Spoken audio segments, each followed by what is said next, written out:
You're listening to and such a short amount of time to do it in. a Mamamia podcast.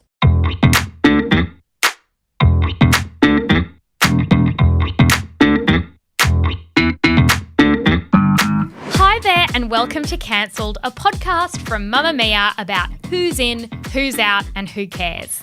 I'm Clare Stephens, a writer, editor and this week a failed TikToker. And here I tell the story of a celebrity cancellation to my twin sister, Jessie Stephens, who is me. I'm a writer and an author who thinks that cancel culture is a little bit silly and that we're all getting a little earnest, a little bit angry, and we need to take a deep breath for a moment. So what we do together is we emulate a courtroom.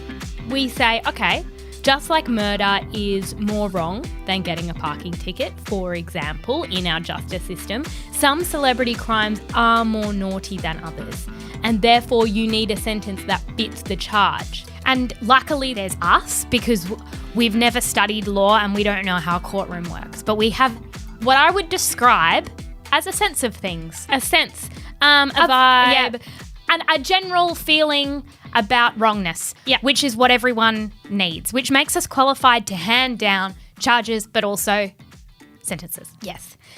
Today, I'm talking about a lovely woman named Calloway. DM me, and if there's a lot of interest, maybe I'll put these into productions. Calloway is not just some random influencer girl. She's very talked about online. Calloway is being called a one-woman fire festival, which isn't the most flattering description. Caroline is a 29-year-old American influencer who can broadly be described as someone our Nan would not understand. She'd get so mad. Can you imagine trying to describe to Nan what is a Calloway? She's mostly just famous on Instagram, right? Yeah. That's how people know her? Yes.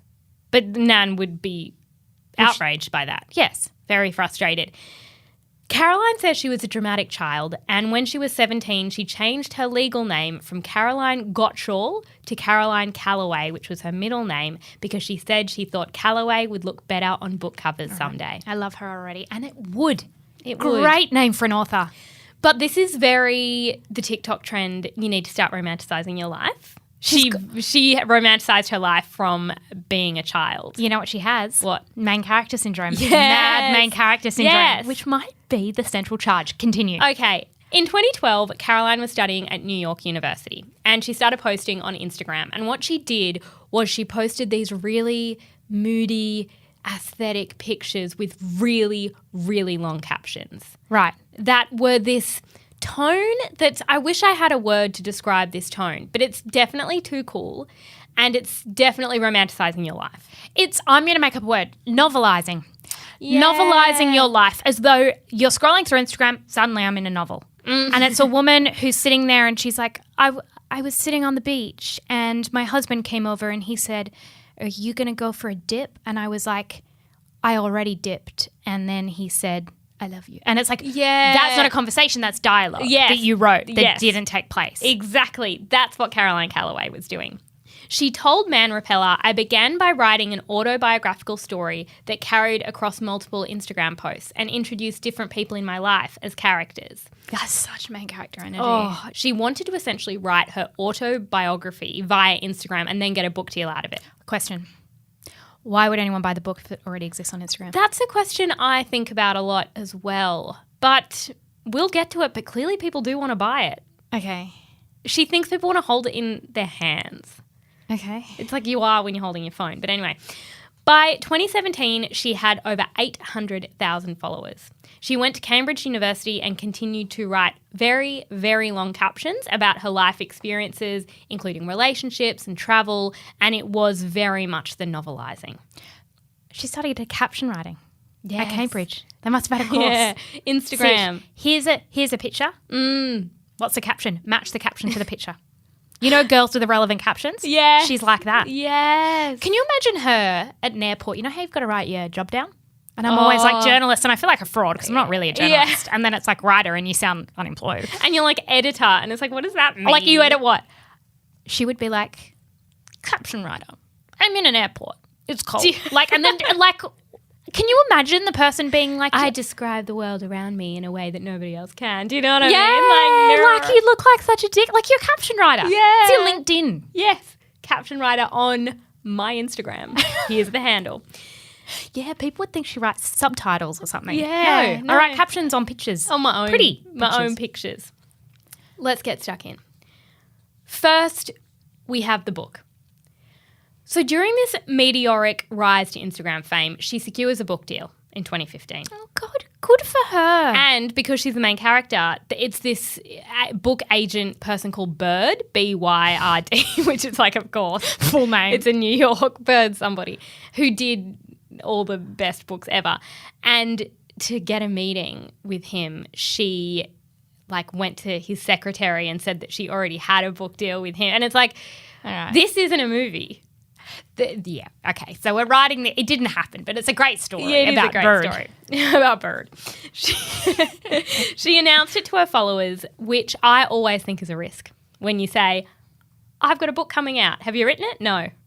But I've got it coming out. There are two types Are you of people. sure? There are people who love to write books. There are people who love to announce that they're writing books. They are not the same people. On a Venn diagram, they do not overlap. And this is a major problem.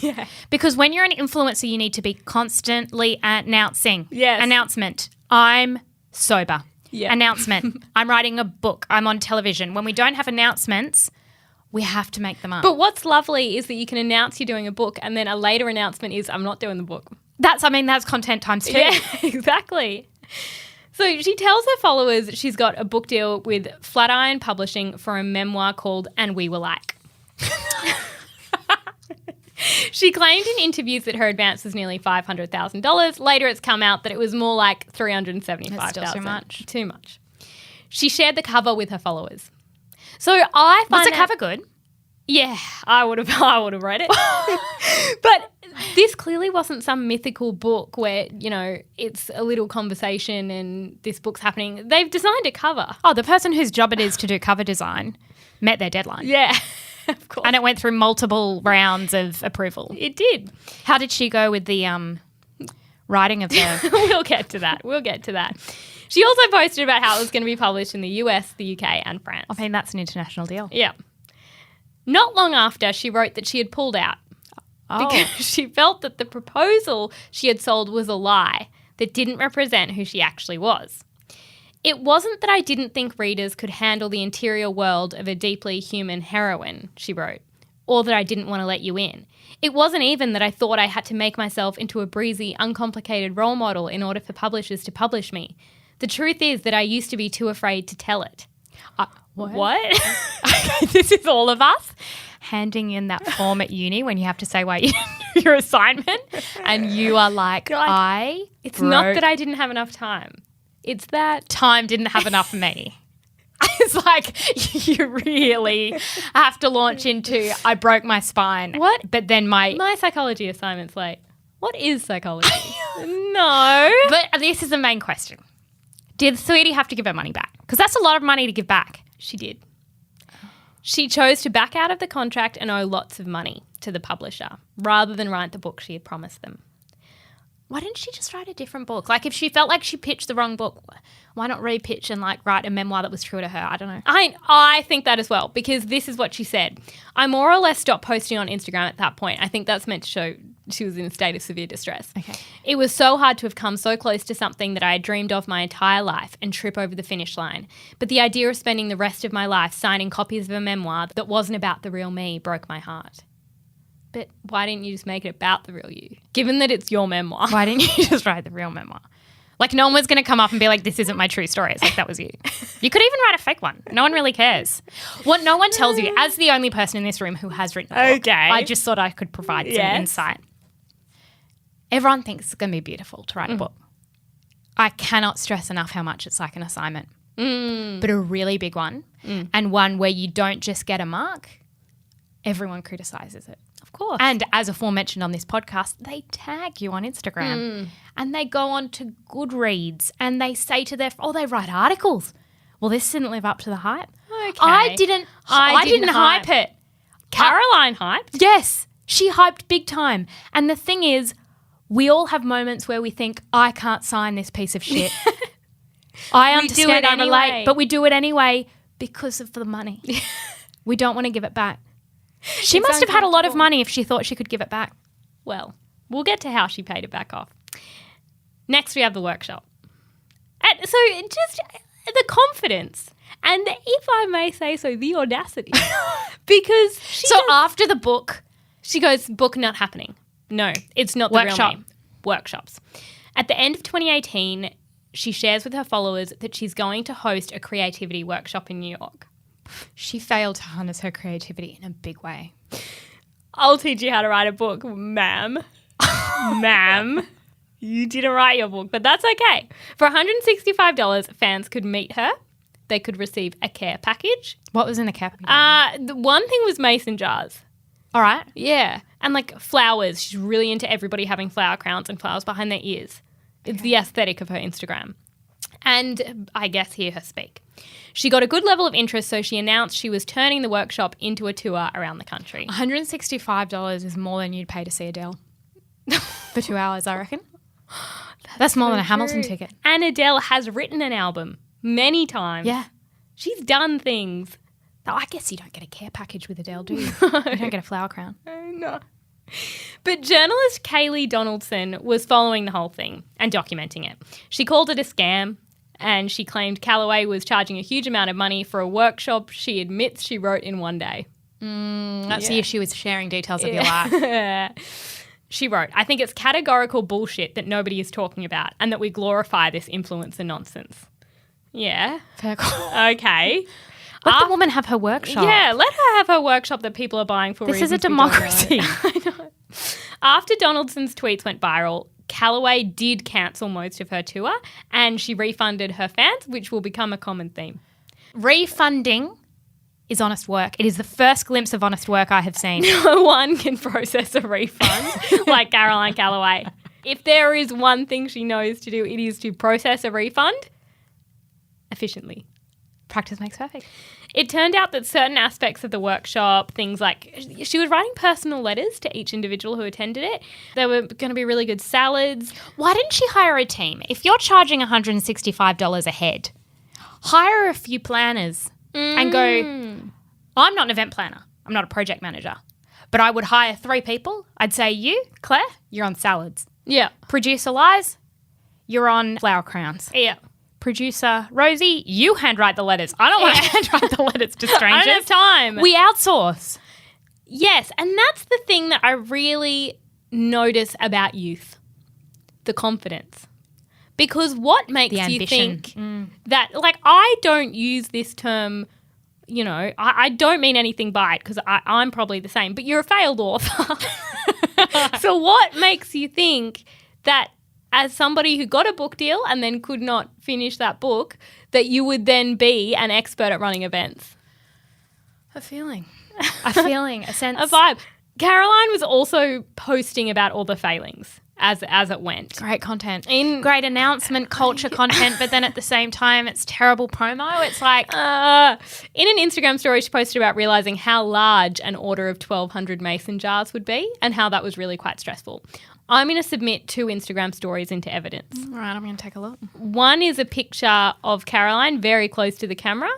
And she says, literally, I hate this. This is the only part of the tour I have hated so far. She hadn't actually been on tour yet. had she? No, and I think this was maybe about the mason jars because she said, I want to go back to reading your emails and writing affirmations in your journals and choosing flowers for our hair.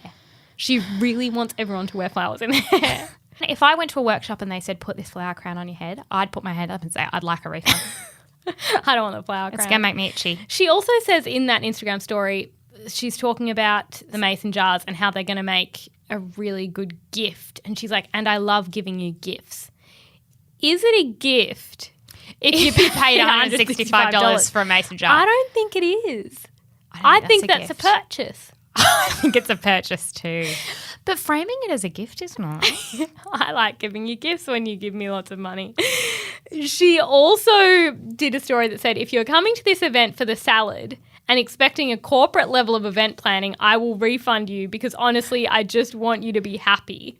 I'm just one human being learning and trying her best. And if you haven't understood that by now, where have you been? But corporate level, it's $165. Charge $15. If you want to do some weird stuff and get people to put If you flowers. want to put on an amateur festival, then we're charging $15. Maybe we're putting it on for free. She's saying if you expect this to be worth $165, then that's unfortunately on you. And where have you been? That's not on them. It didn't take long for her to weirdly embrace the whole scammer aesthetic because she was like, scammer, this suits me. It's also an announcement. I love this. Today I come out as a scammer. Later that year, she hosted another New York workshop called The Scam. She invited attendees to come make friends, hang out with me, work on your art, laugh about art, eat salad on the floor. You know who needs to work on their art? Is a person who got a book deal and didn't even write a page. Drink oat milk, take photos with flowers. Stop Take it. photos with flowers in our hair. Consider pain, discuss self-love, be scammed. So do you know what I mean about the writing? It's like this tone of like, I'm cool. I'm going to say something you don't expect. With this, but she really rhythm. loves people wearing flowers in their hair. She also started selling T-shirts that read "Stop Hate Following Me, Kaylee," aimed at the journalist who had called her out. She had to stop selling them because it was harassment. All right. Yeah, well, she wasn't allowed Great to do money that. making scheme though. And I defend her right to make a shitty event as much as the next person. Of course. You can charge $165. Again, I'm going to need you to hire a team. If we're not going to hire a team, then we charge $20 for the mason jar. If we want to throw in a gift, we can throw in a gift. But we're not charging. That's the gift out of your pocket. Isn't a mason jar just a pasta sauce jar that's just been cleaned? Yep. That's not That's a gift. okay. Then we get to the Natalie story. This is how Caroline Calloway came on most people's radars. In September 2019, she posted on her Instagram about a friendship that had ended in pain and said, one of the two people I've hurt the most in this world will be publishing an essay about our friendship for the cut. First question, who is the second person? One of two When people. will their essay be published? Why have you hurt two people? Why announce that? Why? Why don't you just announce the one who's outed you? Yeah, and then if there's another one, you're like, what? That was weird. Don't remember that. She wrote, everything in Natalie's article will be brilliant and beautifully expressed and true. So Natalie is the friend that was writing the article for the cut. She kept showering Natalie with compliments and building up anticipation for the article. I remember I was following It feels this. She manipulative. posted like every day being like, Natalie's amazing. Natalie's beautiful. She's writing this horrible article about me. So she keeps posting about Natalie. She posts about like what is taking so long. And because Natalie had warned her the article was coming out and it's been a day and it hasn't come out. And so Caroline's like freaking out. So she knows what it feels like for her followers who have waited for her book for years that never eventuated. This is an article. Like, imagine your book. She would be your worst nightmare if you were the publication. Can you imagine? Sometimes like we're publishing a story and the person emails every day being like, when's it up? When's it going up? And I'm like, one, valid, because I would be refreshing the homepage. Yeah. I get that. But two, We've got to play it cool. maybe chill. Yeah, I was like, maybe this story isn't the most urgent, Caroline, but that's not important because it was then published. And can I just say, it was the most read article on the cut that year. And that was the same year the original story by E. Jean Carroll claiming Donald Trump raped her in a change room was published. Maybe it was the most read because of how much Caroline Calloway personally shared it constantly on social, being like, this is great. It's not great, Caroline. You come across terribly. You come across horrendously. But I think this says something about our culture and the pettiness and how we're like, yeah, sexual assault, yeah, president. There's a petty, toxic friendship Between happening. two women. And I'll be reading it and sending it to my friends. And I'm here for the drama. Oh, I read that article 10 times. In the article, Natalie Beach, and why do all these people sound like they have fake names? Natalie Beach, that's on a front cover of a book. That's not a real name. No. She claims that she was a ghostwriter for Calloway's Instagram account and that she had written many of the captions that made Calloway famous. She also says she worked exhaustively on Calloway's lucrative book proposal and was promised 35% of the profits, which you'd be a little bit... If we're in the process of hiring people, why don't we hire anyone for the salads? It's like, oh, if we're collaborating... And we're a caption writer according to our airport form. Exactly. We weren't even writing the captions. And in all of this, write your book. Write your book. In all the sharing of the, oh my God, great article, beautiful friend Natalie. Again, words to paper. Could have written your book. Yeah. And Natalie also claimed that Calloway bought Instagram followers, which doesn't feel very authentic. The article tells of how their incredibly toxic friendship fell apart, with Beach saying Calloway became a girl living with one fork, no friends, and multiple copies of Prozac Nation. Yeah, that does sound like the person who wrote her caption. Yes. Natalie Beach also has main character syndrome. This was their problem. There were two main characters. Yeah. There can't be two main characters. Well, Natalie was a bit like she was the main character, I was a supporting character. But now I want to be my own main character. Yeah. And it's like, you all need to stop romanticizing your life. And write a book. And write some books. Here's an excerpt from the article, and it's when they were traveling around Sicily together, and Natalie was supporting Caroline's Instagram career. And this is the excerpt. Okay. I was beginning to feel invisible. When we left our room in the morning, she packed several outfits so she could pose for days' worth of photos in one afternoon. Fascinating. I, meanwhile, was deputised as the photographer, instructed to find her best angles and keep my shadow out of the frame. So you took a few photos, but we've all done that for our friends. When Caroline was satisfied we got the shot, we'd hurry back to the hotel to connect to the Wi-Fi, brainstorming the caption together. Same.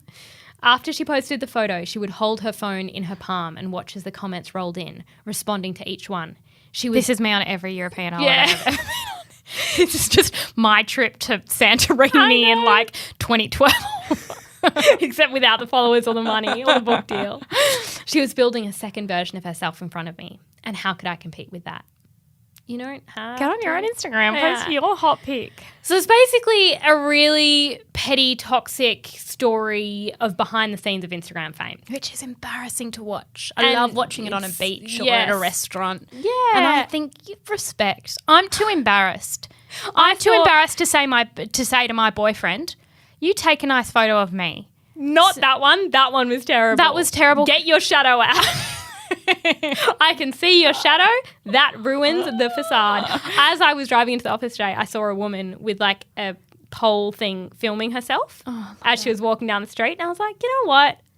Good on you. Yeah. Did you work? You hustle. You hustle, lady. But I guess the story did testify to the inauthenticity behind this apparently authentic image that Calloway had crafted. A lot of the stuff Natalie talks about is very petty. Like they're out in Amsterdam and Natalie says she's staying to hang out with this hot bartender. Okay. And then he rejects her.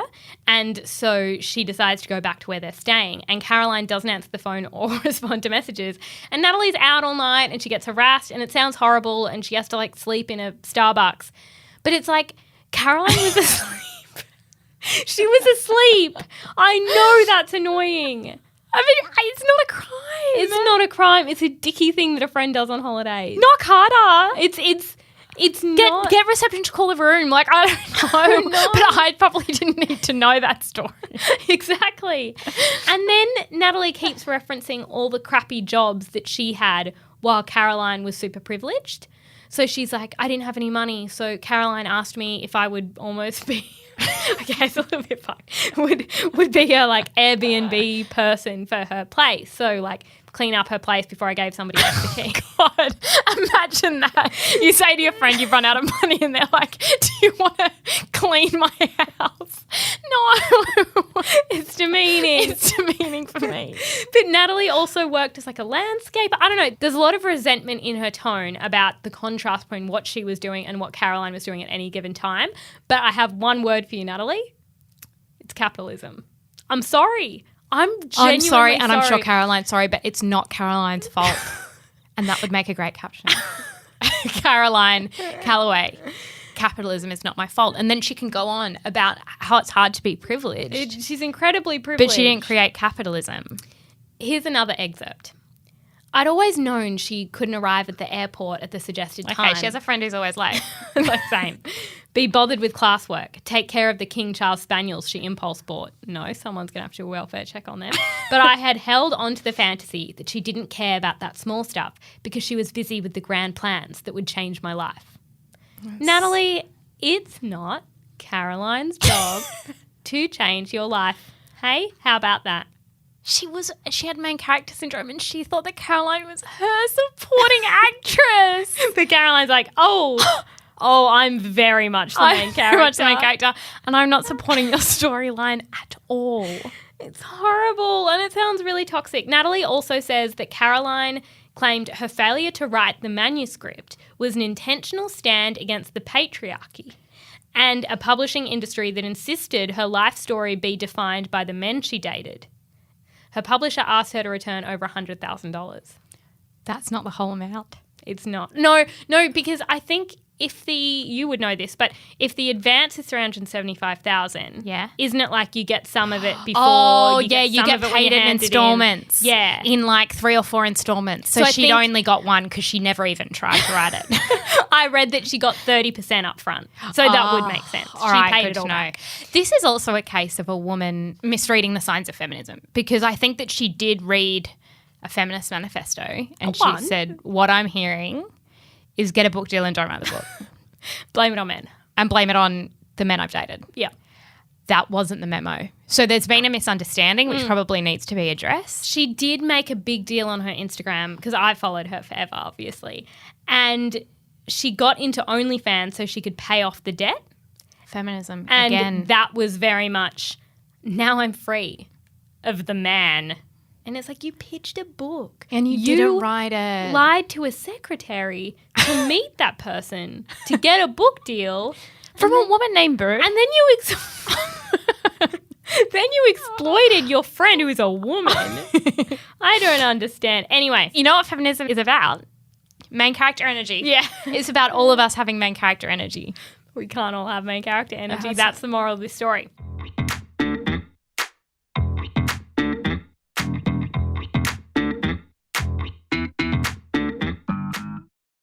Caroline obviously responds to Natalie. However, I have a theory that everything in Caroline Calloway's life happens like 6 times slower than it should. That's because of her problems with time management.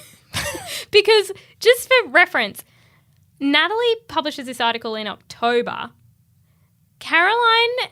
She was busy promoting the article. Caroline does her response in March the next year. Why did it take you 6 months to write an article? Very strange. It was behind a paywall, her response. But at first I was like, Caroline. But the proceeds went to COVID, like buying masks for frontline workers. Did they? I know I shouldn't, but apparently she posted like receipts. But she would want to. She did. Given the scam reputation. She posted this screenshot where it's like, when your best friend sells you out for $5,000 to the cut, what do you do? A, shut down. B, restart. C, raise as much money as you can for the good of humanity. Novelising of the situation. This was all meant to happen so I could solve COVID. What? My friend bitched about me, so I solved COVID. Yeah. What did she say? And did you buy the article? No, but I think I have the best bits. How did you get the best bits? Write-arounds? Obviously. Okay. It was a bizarre piece of writing is what I've gleaned from this. She claimed this and I don't know the context. Okay. That's what I love about not reading the original. This podcast is all about not reading the original because we didn't want to contribute to COVID funds. She claimed to be the youngest person in medical history to have both kneecaps surgically removed. Jessie. How does she move? Jessie. The weirdest part is it appears to be true. Weird. Mum's confirmed it. Weirdest flex. Weirdest flex. But how did it come up? I see her moving like a sim. You know in The Sims how they just kind of float across the floor? It's not that she has no kneecaps. It's that came up. It's that came up. If I didn't have kneecaps, I cannot tell you how often it would come up. I would bring it up every week on this podcast. I just really need to know how she moves, how she kneels down to get things. I'm so confused. She also... Her legs are either always bent or never bent. No, maybe she got them replaced. You don't know. Oh. You don't know. What happened? You don't know because you didn't read the article. Neither did I. She also wrote that people can be born into material wealth and emotional poverty. Okay. That sentence took her 6 months to craft. It was worth every cent. Then the other thing is that Natalie Beach said that she was a liar, right? Basically said she lied about everything. So Caroline said her calling Natalie beautiful throughout their friendship wasn't a lie. But most of the other things I told her were. I was kind of a liar then. All right. Okay, well, you just claimed. You claim about the kneecaps. It Makes doesn't us sound true. question. She said she was a shitty friend and lied even more than I cared to realise. Basically, she confirmed a lot of what Beach had said. But we need to move on because she is in a rush to capitalise off her infamy to make more money. Respect. And what she got next? New book. No, you can't write another book. No. What do you mean another book? She didn't write the first one. You can't. You can't be pitching another book. In January 2020, she announced she was writing a book titled Scammer. I feel like this is some mad irony that she's trying to make a point. And all we're going to do is keep buying it. And all she's going to do is never make it. She also, I didn't have it here because I just don't think it's the most important thing, but she started selling skincare called snake oil, like a face oil. Oh. And I'm like, that's quite clever. And you know what? You made a thing. I reckon that under the law too, like she called it snake oil. Yeah. Like she literally is like, this piece of shit does nothing. Yeah. And so if people are like, I got a rash, it's like, I never claimed it would do anything else. No. Anyway, unpopular opinion, when we're accused of scamming our fans by announcing a book based on A, fake followers, B, Instagram captions you didn't write, and C, a book proposal you also didn't write, maybe we don't release another book named Scammer. You know what? Fool me once, shame on you. Fool me twice, shame on me. I reckon this is what Caroline... Do you think that's in the law? I think it is in the law. And I also think... Second page of the law book. Under karma is fool me once. And I reckon that's her little subtitle. Because this is a fool me twice type situation. This is on us. Fool me 7 times. Anyone who buys this book deserves to never receive it. Yeah. The self-published book was made available in January 2020 and it's still available now. Available is a loose term. As in for pre-order? You can buy it. You can't Will it receive arrive? it. You can't receive it. It doesn't exist. You can buy it.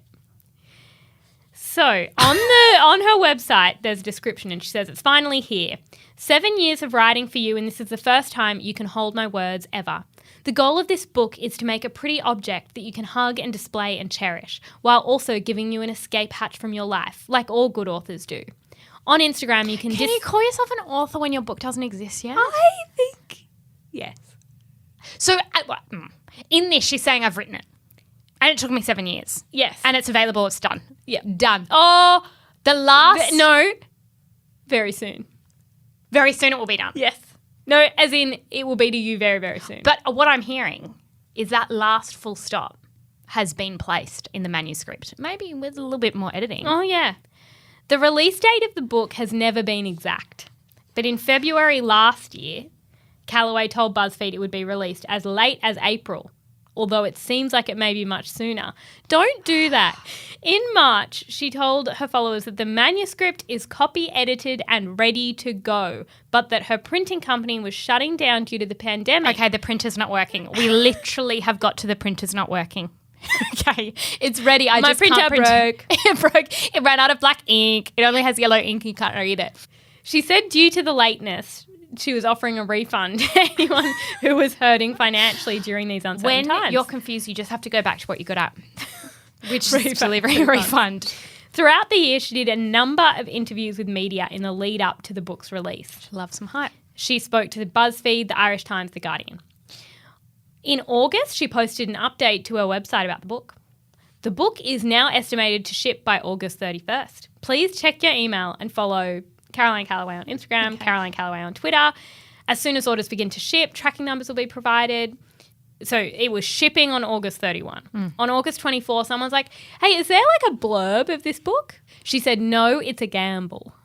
Okay, so she's not written a blurb. She's not written a blurb. Actually, a blurb is 100 words. Actually, in her defense, because then obviously it didn't come out on August 31st. And it's like, well, in her defense, she was reminded that she needed a blurb. That's going to take her another 6 months. Then on September 5, she posts a video titled No. The tumour in my mum's asshole. Okay. Yes, you heard that correctly. The tumour in my mum's asshole. I don't mean to laugh because a tumour in any orifice or anywhere else isn't funny. But must she say asshole? Isn't it just colon cancer? It's meant to be disarming because she is linking it to her book. So the video explained her mother's health battle with cancer and updated fans with the new shipping date. I will also say that I believe that her mum's sick. Yeah, but the thing is, the book should have been out 6 months ago, so it should be unrelated. So she said September 17th, scammer ships and my mum's surgery. That date passed without acknowledgement again. Then on December 2. So that was September she last spoke about it. We're getting to an entire year. December 2. In a post about paying off her debt by joining OnlyFans, she said, now I can make Scammer the best book in the world. Wait. No topic is off limits. Wait. I thought it was ready to ship her. Now I can make... You haven't written it. She said, up until today, delays with the book have gone hand in hand with shattering tragedy. Global shutdown because of the pandemic, mum getting cancer on the first anniversary of my dad's suicide. It's been a tough year. No one denies it, but you should have written a book years ago. And you haven't started. But you know, the other thing is, hold on, this is an epiphany. You don't have to write a book. I didn't write a book. You don't have to. To this day, there's no date. No one's received a copy. But she has said in interviews it's been so profitable, which must be lovely. It's a great business model. Oh, her and Elizabeth Holmes should get dinner. Oh. Okay, finally, sex work. In 2020, she created an OnlyFans account. Just for clarification, OnlyFans is a platform where people subscribe to pay for your content, but a lot of the content on there is adult content, including Callaway's. She describes what she does as emotionally poignant, softcore, cerebral porn. What's cerebral porn? Which, I imagine it like thinky. Is that what cerebral means? yeah. Okay, so it's like contemplative intellectual porn. Yeah. With no clothes on. Yeah. She said in interviews that her entering the adult entertainment industry was planned by Playboy because they'd commissioned a photo shoot with her where she was dressed as a student in a library. Playboy denies this. Right. They say that never happened. Weirdly, she did post half-naked photos of herself captioned with details of her father's autopsy. I don't understand. And that was weird. In May last year, she posted about her income from sex work, which was a lot. And that's how she was able to pay the advance back from the publisher. She also charges the most out of like any creator. She charges $50 a month. And she's always saying she's going to close it. It's all like, in terms of announcement, she's always like, last time I'm ever going to be on OnlyFans. And so I subscribed to her on OnlyFans a few months ago for a story. And then today I was like, she must be gone. She's closed it and her book's out. She's still there and she posted something last week. All right. She gets a lot of flack for not really having any sense of the difficulties faced by sex workers. And a little bit, I think there's a sense that she's encroaching on the space of people who actually need this. So she can pay back her book advance for the book she didn't write. Exactly. There's definitely that vibe. So, charges and sentences. I'll go first. My first charge... Before you get stuck in, I will say what we tend to do here is charges and sentences, but it has been pointed out to me that we tend to do a charge and then we don't say whether or not they're guilty. Oh, well, they're guilty of the charge. No. We both have to agree that they're guilty in order for the sentence to be imposed, is all All I'm right. saying. I'll put my charge on the table. All right, I'll tell you if she's Issues guilty. with time management. Guilty as charged. Sentence. Yes. You need to go to a time management course, not unlike the event. I did a time management course. Yeah. I felt really embarrassed, and then someone was like, you should put it on your CV, and I was like, no, why would I put that on my CV? Looks like I have issues with time management.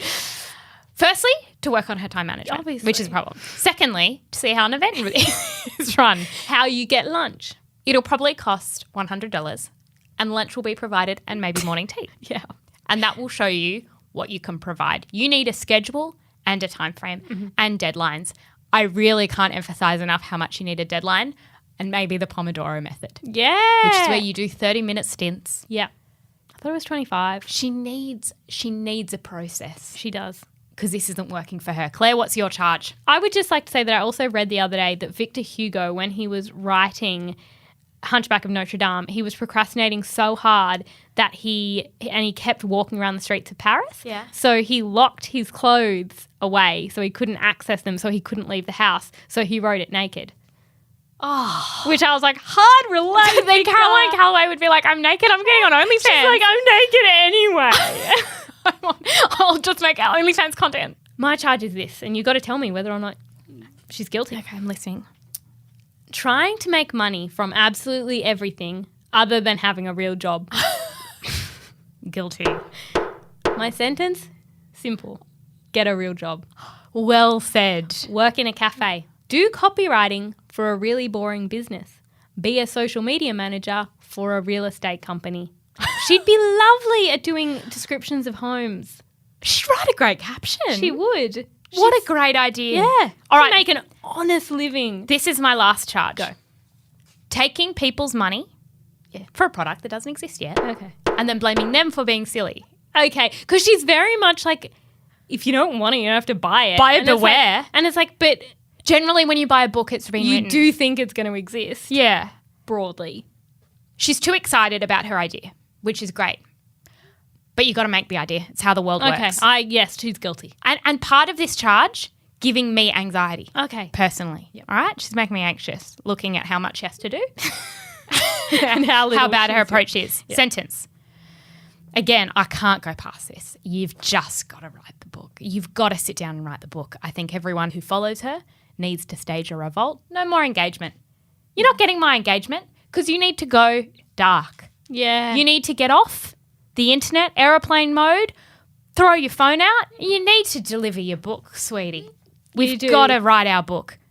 No more positive reinforcement for writing 100 words on Instagram. It's not healthy. No, it's not. What's your last charge? Okay, well, look, they're very hand in hand because my final charge is selling a book you clearly have not written yet. Well said. Guilty. And similarly, I have as a sentence, no Instagram for 6 months until you write the book. Caroline is all of us who have such a profound addiction to social media that we cannot achieve anything of substance. And I believe, I want her to be the poster child of turning this around. Well said. Guilty of all. Thank you so much for joining us for this episode of Cancelled. Hope you loved it as much as we did. We said we were going to do an episode of Cancelled and we did it, which is more than we can say for Caroline. Yeah, good on us. Good on us following for through. achieving a thing. And if you are listening to this episode and thinking, yeah, but I want to see that Instagram post. Oh, well, we're obviously going to have receipts on the twins' thoughts on Instagram. Yeah, we'll post all of that. What you can do if you enjoyed this episode is you can subscribe to this podcast, leave us a review. Leave us 5 stars. 5 stars would be great. Yeah. And we will be back next week. Cancelled is produced by Rose Kerr. The executive producer is Elissa Ratliff. And if you like getting lost in something extraordinary, then you should join host Emma Gillespie as she delves into the glamorous and scandalous life of Linda Evangelista, the supermodel who vanished. It's our latest season of extraordinary stories. To listen, subscribe now on M+. Even her junior high school teacher, Josephine Baranek, knew what might lay ahead for Linda, penning it in her yearbook. Something I really believed in. I said, see you on the cover of Vogue. I did know early on that I wanted to model. I had no idea it was going to happen yet, and I guess they knew it too, and I didn't ever think it possible to be on the cover of Vogue. I thought it was just a very nice thing of her to say. And we will see you on the Mamamia app. Bye. Bye.